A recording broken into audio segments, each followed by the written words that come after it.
For today's exercise, you will need the book and you will need to download the exercise files that you're going to be using throughout the semester to include starting the file today and referring to some of the materials.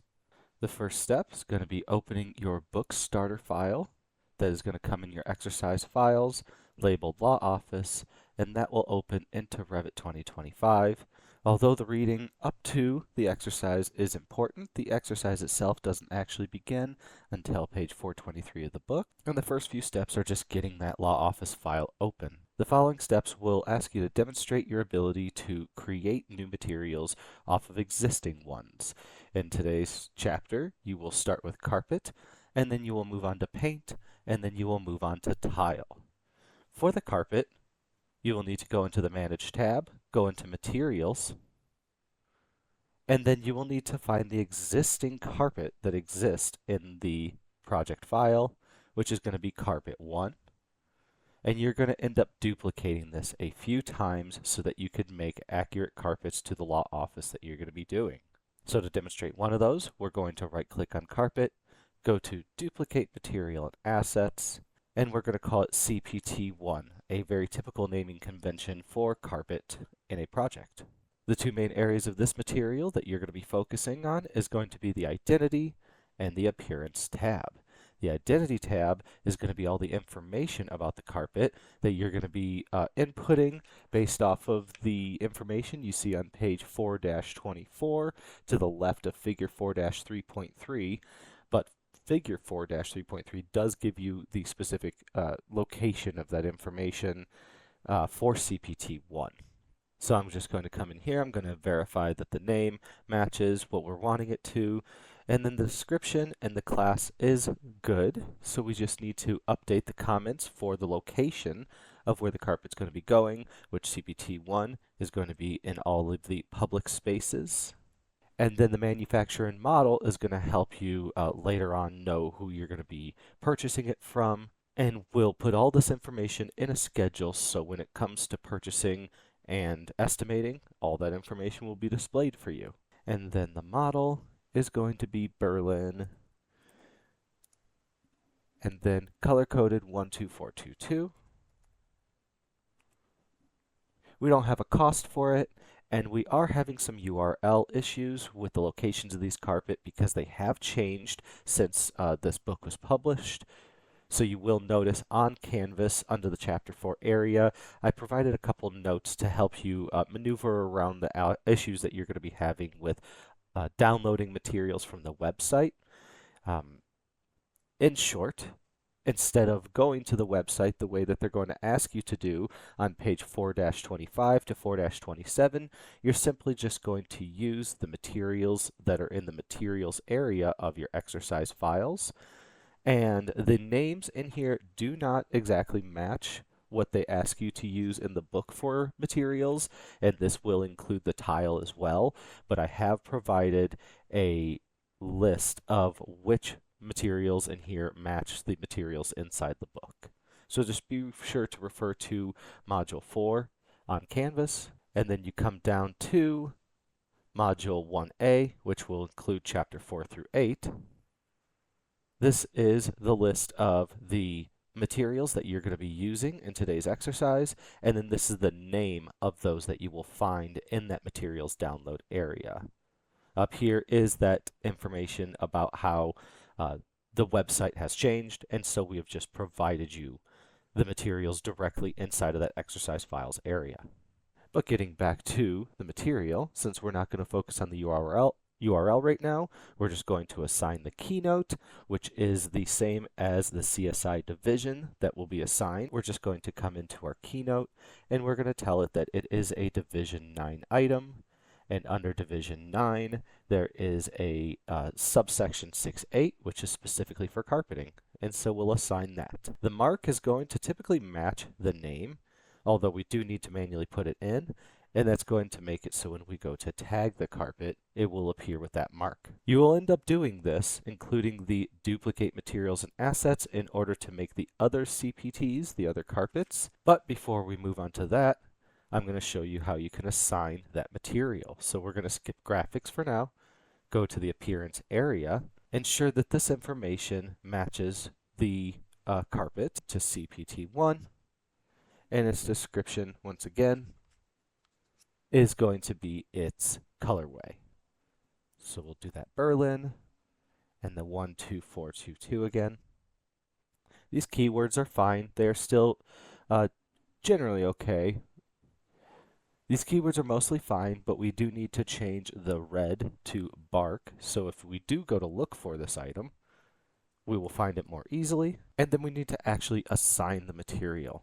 Assigning the material in Revit simply just means coming down here into this area and looking for the material that we're going to need.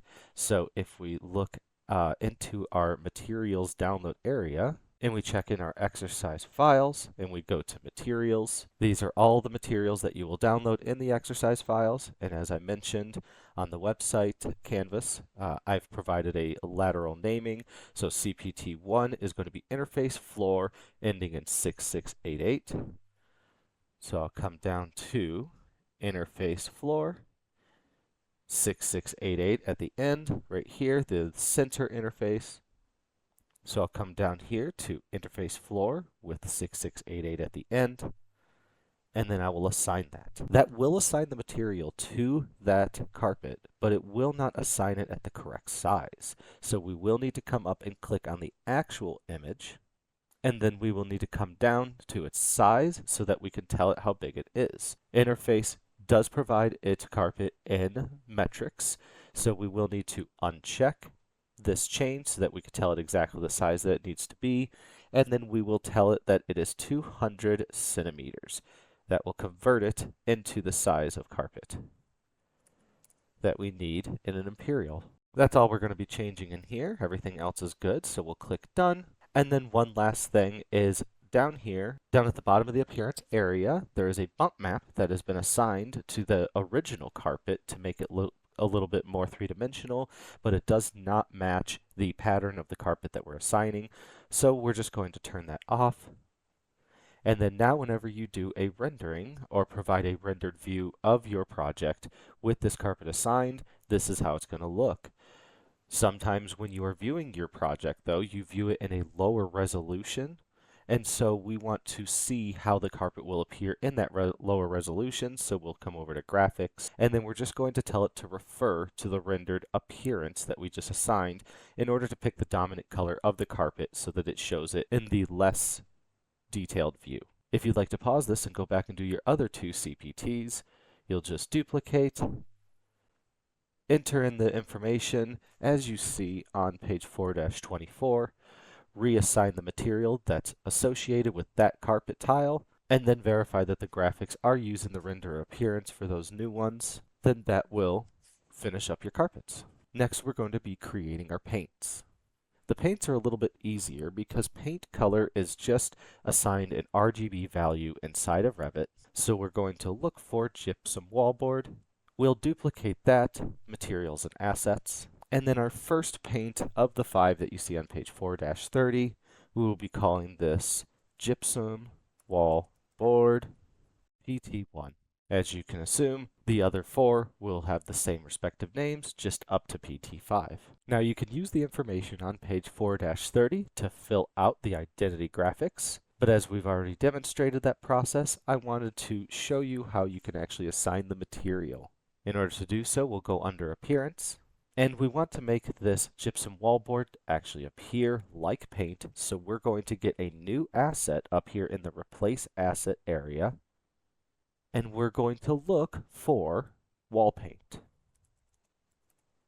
Under the Appearance area, we'll see a wall paint section, and we could just take one of these wall paints to duplicate it, but we will need to take the asset by clicking this Replace Asset button.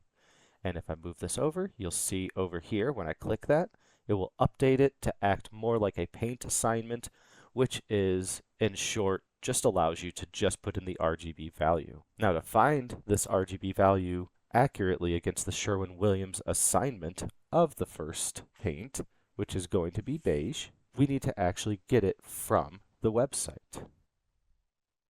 I'm going to go to the Sherwin-Williams website, and then I'm going to go to the Shop Products in Color and Explore Color. that will give me the option to be able to search up here.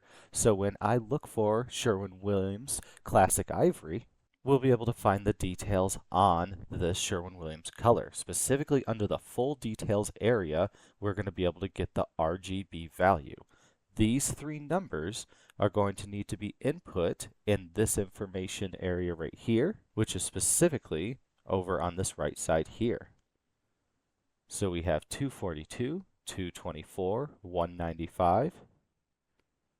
And it's not going to hurt to look at the color that you're about to designate and see that that matches the color that is on the website. And then we'll click OK. And similar to how we assign the material, we have now just assigned the RGB value for that paint. The finish for this specific PT1 paint is going to be eggshell, and the application is going to be applied with a roller.